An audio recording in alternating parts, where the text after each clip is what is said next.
बकरी और मुर्गी। एक दिन एक मुर्गी के पैर में चलते चलते बड़ा सा कांटा चुभ गया।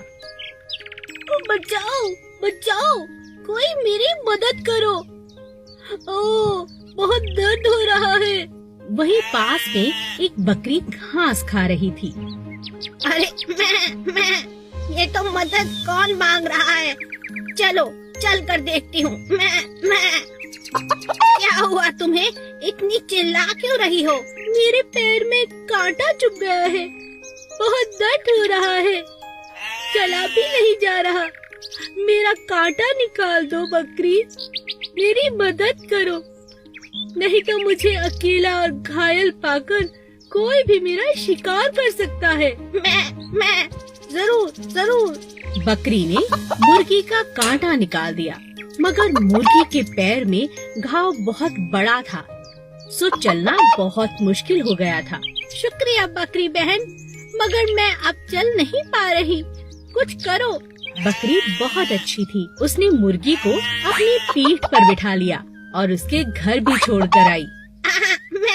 अच्छा, अब मैं चलती हूँ, अपना ख्याल रखना। तुम बहुत अच्छी हो, तुमने मेरी बहुत मदद की, मैं तुम्हारा ये एहसान कभी नहीं भूलूंगी। ऐसा कुछ नहीं है, हम सब इसी जंगल में रहते हैं, हमें एक दूसरे की मदद करनी चाहिए। मैं चलती हूँ, अपना ख्याल रखना और दवाई भी लगा लेना। मैं और इस तरह मुर्गी की जान एक बकरी ने बचाई।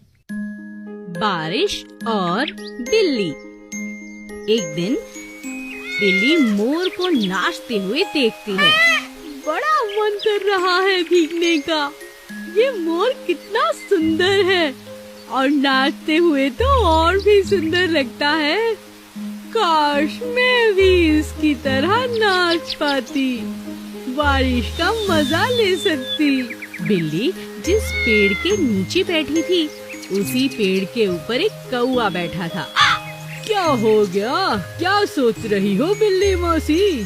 कुछ नहीं, बारिश का मजा लेना चाहती हूँ, पर क्या करूँ, खाली पेट तो कोई मजा नहीं।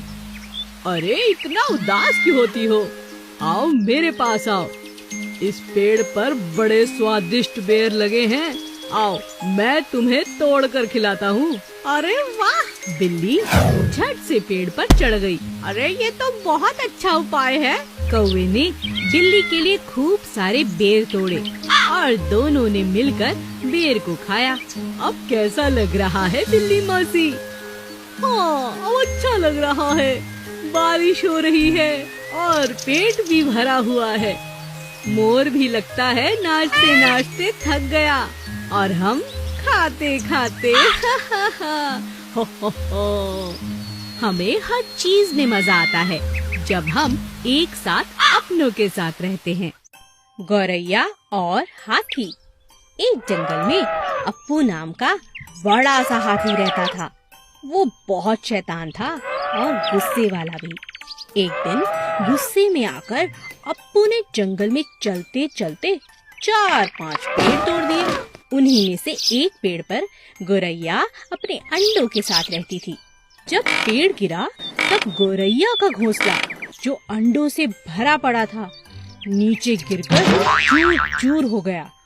अपने अंडों को टूटा देख गौरैया बोली, यह अप्पू हाथी अपने आप को समझता क्या है? गुस्से में इसने मेरे सारे अंडों को मार डाला। मैं इसे कभी माफ नहीं करूंगी। पूरा जंगल इससे परेशान है, मगर इसके गुस्से के डर से कोई इससे कुछ नहीं कहता। मगर मैं चुप नहीं रहूंगी। मैं अपना बदला लूंगी और इसे सबक भी सिखाऊंगी। गौरैया रोती रोती अपनी दोस्त मधुमक्खी, मेंढक और कठफोड़ा के पास गई। गौरैया के दोस्तों ने उसे दिलासा दिया और कहा कि वह सब मिलकर अप्पू से बदला लेने में उसकी मदद करेंगे। सभी मित्रों ने मिलकर एक योजना बनाई। मौका पाकर एक दिन वे सब हाथी के पास जाते हैं। हाथी को सोता देख मधुमक्खी अपनी मीठी आवाज से हाथी के कान के पास गाना गुनगुनाने लगती है। हाथी को संगीत सुनकर मजा आने लगता है। तभी कटफोड़ा आकर हाथी की आंखों को फोड़ डालता है। अप्पू दर्द से चिल्लाने लगता है, बचाओ बचाओ, ये मेरी आंखों में जलन क्यों है? किसने मेरी आंखें फोड़ी? बचाओ बचाओ। अप्पू पानी की तलाश करता है। तब मेंढक और उसके साथी एक दलदल के पास डराने लगते हैं। हाथी समझता है कि वहाँ पानी है और उस दिशा पर चलने लगता है। दलदल में डूबकर वह मर जाता है और गौरैया अपना बदला लेने में सफल हो जाती है। दयालु पेड़। एक बार की बात है, कुकू कोयल अपने अंडों के साथ एक पेड़ पर रहती थी। एक दिन वह अपने बच्चों के लिए खाना ढूंढने बहुत दूर निकल गई। रास्ते में बरसात होने लगी, जिस कारण कुकू कोयल बुरी तरह से भीग गई। अरे, मुझे कहीं बैठकर अपने पंखों को सुखा लेना चाहिए, नहीं तो उड़ना बहुत मुश्किल है। मुझे अपने बच्चों के पास भी तो जाना है। तभी कुकू एक पेड़ के पास पहुंची। मीठे पेड़ आम, क्या तुम मेरी मदद कर सकते हो? मैं बहुत भीग चुकी हूँ और थक भी चुकी हूँ। मुझे थोड़ी देर अपने पास बैठने दो, मैं अपने पंखों को सुखाकर चली जाऊंगी। नहीं नहीं नहीं नहीं, तुम चली जाओ यहाँ से। मैं सब समझता हूँ। तुम्हारी नजर मेरे मीठे मीठे आम पर है। तुम यहाँ से चली जाओ अभी। बेचारी कोयल वहाँ से चली गई और पहुँची दूसरे मीठे पेड़ के पास। मीठे पेड़ पपीते, क्या मैं तुम्हारी डाल पर बैठकर कुछ देर आराम कर सकती हूँ? मैं बहुत थक चुकी हूँ और मेरे पंख बुरी तरह भीग चुके हैं। मुझे बहुत ठंड भी लग रही है। नहीं नहीं नहीं नहीं, मुझे किसी को खुद पर बिठाना पसंद नहीं, और वैसे भी मेरे पपीते बहुत मीठे हैं। अगर तुमने खाया तो मुझे अच्छा नहीं लगेगा। तुम यहाँ से चली जाओ और किसी पेड़ पर बैठ जाओ। निराश होकर कुकू वहाँ से चली गई। कुकू तीसरे पेड़ के पास पहुँची। कड़वे पेड़ नीम, क्या तुम मुझे कुछ देर के लिए अपनी शाख पर बैठने दोगे?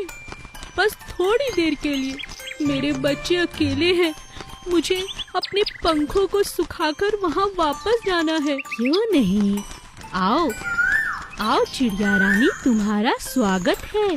तुम मेरे पेड़ पर बैठ सकती हो, मगर मुझे माफ करना, तुम्हें खिलाने के लिए मेरे पास कुछ भी नहीं। कुकू चिड़िया इजाजत पाकर बहुत खुश हो गई। कुछ देर उस पेड़ पर बैठकर कुकू चिड़िया ने अपने पंखों को सुखाया और फिर पेड़ को शुक्रिया अदा किया। तुम्हारा बहुत बहुत शुक्रिया कड़वे पेड़, तुमने मेरी बहुत मदद की। आज से मैं तुम्हें कड़वा नहीं, दयालु पेड़ कहूँगी। और इस तरह कुकू चिड़िया ने कड़वे पेड़ को शुक्रिया अदा किया और अपने बच्चों के पास वापस लौट गई। रानी मधुमक्खी। नंदू अमरूद बेचने वाला पूरे गांव में अपने मीठे मीठे अमरूदों के कारण बहुत मशहूर था। उसके सारे अमरूद तुरंत ही बिक जाया करते थे। नंदू के पास अमरूद का एक बहुत बड़ा पेड़ था।